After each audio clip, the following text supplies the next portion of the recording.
Hello, this is Yogeshwar 7000 again, and I'm back on my series on stories from the Puranas. And today we'll be discussing about a story which is coming directly from the Puranas about two types of flowers. And those flowers are Ketaki and Champaka. These are two flowers which are extremely fragrant. They're used for fragrances, and they're very well known in India especially. However, these two flowers are cursed and they cannot be used. They cannot be used for worship to Lord Shiva. And this is the story which is once again coming from the Puranas. So when Rama, from Ramayana, he was in the forest for 14 years, he got news of his father Dashratha's death. And in those days and ages, of course, there were no means of transportation, so there was no way that Rama could go back to Ayodhya, his father's city, to perform the last rites for his father. And of course, he was also banished from the kingdom and sent to the forest for 14 years, so he couldn't have gone back anyways. However, being the eldest son, Rama was supposed to perform the last rites of his father.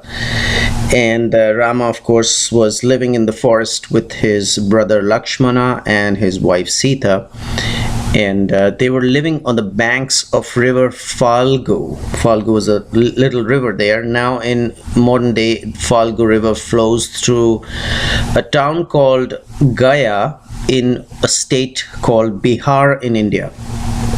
So when the news reached that King Dashratha, Lord Rama's father, had died, and the funeral ceremony had to be, well, actually not the funeral was done in Ayodhya, but the last rites, the rituals had to be performed. So Rama sent his brother Lakshmana to a nearby village to get the necessary ingredients for the rituals.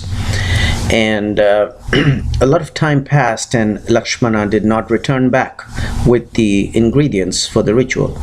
So then Rama decided, okay, fine, I will go and get the ingredients and also look for Lakshmana. So he left Sita, his wife, behind, but Rama did not return as well. So Sita got a little concerned, and of course, knowing that this religious ritual, or this ritual for the dead ancestor, which was King Dashratha, her father-in-law, had to be performed within the prescribed time, she thought, okay, let me perform this ritual myself, which is the last rites. And she went and she took a bath in the Falgu river, which was flowing nearby. That's where they used to live, on the banks of river Falgu. And then she lit an earthen lamp. She then made the offering as per the prescribed ritual to the dead ancestor herself, in absence of Rama and Lakshmana. And as soon as Sita did that, a voice was heard, and this voice said, "Sita, you're blessed. I've accepted your offering and I'm satisfied." There was a couple of hands, actually a pair of hands, which appeared in air to accept the offerings. Sita saw that, the pair of hands appearing in the air. So Sita was surprised. She asked, "Who are you?" And the voice said, "I am your dead father-in-law. The ceremony has been successful, or the ritual has been successful. I have accepted your offerings." So one of the things that comes to our mind when we go through these Puranas is that, first of all, some people doubt about these rituals being offered to the dead ancestors. So if we were to believe in these Puranas, which are true, which is not a myth, it's not mythology, the first thing is that yes, the ancestral last rites need to be performed. And yes, the ancestors do accept the offerings. So that's one thing we learned here, that yes, it is authenticated by the Puranas that yes, this is what happens. Anyways, so when Rama and Lakshman were away, these rituals were performed. So Sita asked her father-in-law, her dead father-in-law, that, but Rama and Lakshmana are not going to believe me, that these hands appeared out of thin air to accept the offerings, and how am I going to make Rama and Lakshmana believe that you have accepted it? So the voice answered that yes, they have to accept, because you have 4 witnesses. The first witness is the Falgu River. The second witness is the cow over here. The third will be the fire. And the last witness, the fourth witness, will be the Ketaki bush, from where the Ketaki flowers come. So anyways, when Rama and Lakshmana returned, they said, well, they asked Sita to cook the food, and there's very little time left, and we have to complete the ritual for our dead ancestor, our dead father. But then Sita said that, look, I waited for you people, you did not come, and I thought time was passing by. I performed the ritual myself, and then the hands appeared out of thin air, which said that I am your dead father-in-law and I've accepted your offerings. And Rama and Lakshmana were shocked, and they didn't believe her, and they probably said, well, you're just making it up. And well, then Sita said, okay, well, I'm not going to argue. She cooked the food again, and then Rama made offerings to the ancestors. And then a voice was heard from the sky. Why are you calling us again? Sita has already satisfied us, the ancestors said, and we've accepted the offerings. However, Rama still insisted that I do not believe that. So the voice said, that is true. We have accepted Sita's offerings. Sita did offer and we did accept. Please ask the sun god. And then the sun god confirmed to Rama and Lakshmana that everything had happened just as Sita had described. So Rama and Lakshmana were kind of a little guilty of what they thought of Sita first, that she may be making it up. And they were very impressed with the power of Sita's personality and her virtue. But in the meanwhile, Sita was upset that the four witnesses did not confirm that yes, what she did was true, and the ancestors did accept the offerings. So she cursed the Falgu River that it would hence only flow underground. So even today you will see that Falgu River in Gaya in Bihar, since it's cursed by Sita, it's kind of a very dry river, and there are a lot of sand dunes in the river. It's not a very healthy river full of water. It's very, very dry. So that's because of the curse of Sita. She then cursed the Ketaki flower that it would never be accepted by Shiva as an offering. So Shiva Puja cannot be done with Ketaki flower, so that we have to remember that, because it's coming directly from the Puranas. She cursed the cow that since she did not be a good witness, that the mouth would not be considered to be impure. So although the Hindus consider the holy cow as very pure, the portion where her mouth is, where the cow's mouth is not considered pure, and it's only worshipped not from the face. It's worshipped from her face back onwards, not the face but behind the face. The entire body is considered to be pure, and the cow is worshipped, but not from the face. And then Sita cursed the fire that it would consume everything indiscriminately, meaning which it would not be able to use the power of its discretion when it consumes. So you'll see today when fires break down, it just consumes everything without thinking whether it's, you know, good or bad or holy, unholy. It just has lost its power of discrimination.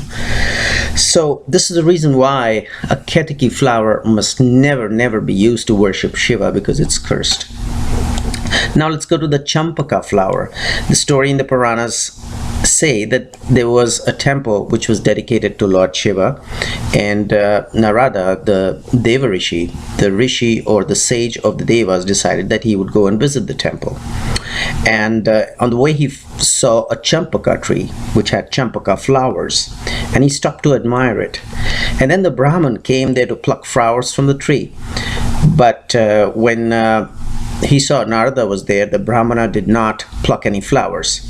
So the Narada asked the Brahman, "Where are you going?" And Brahmana lied. He said, "Well, just to beg for some food and stuff." So anyways, Narada went to the temple, the Shiva temple, what he had come there for. But when Narada went to the temple, in the meanwhile, after Narada had left the place where he was admiring the Champaka flower in the Champaka bush, the Brahman came in Narada's absence. He plucked flowers from the Champaka tree and got Champaka flowers and put them in a basket, and he covered it well. And Narada asked him again, because he met him again from his way back from the temple, "Where are you going now?" he asked the Brahmana. And the Brahmana lied again. He said, "Well, I could not get any alms or food, so I'm just going back."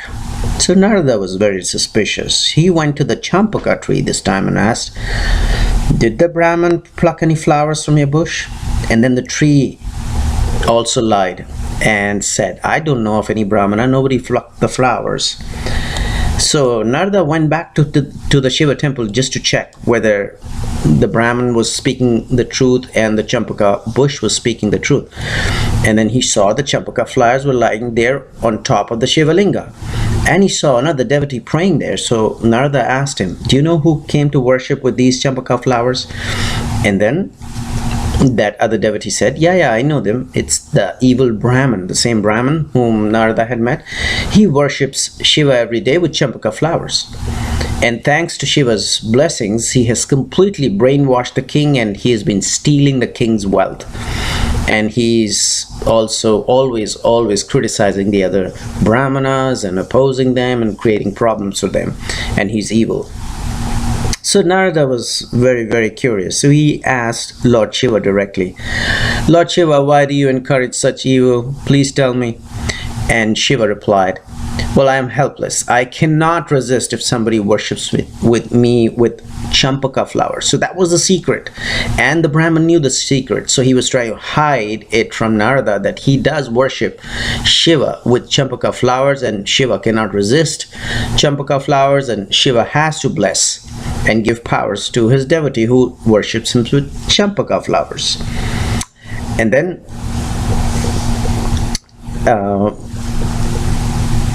there was a Brahmin woman who came running with her story, and she said that she managed to get some money from the king so that daughter could be married.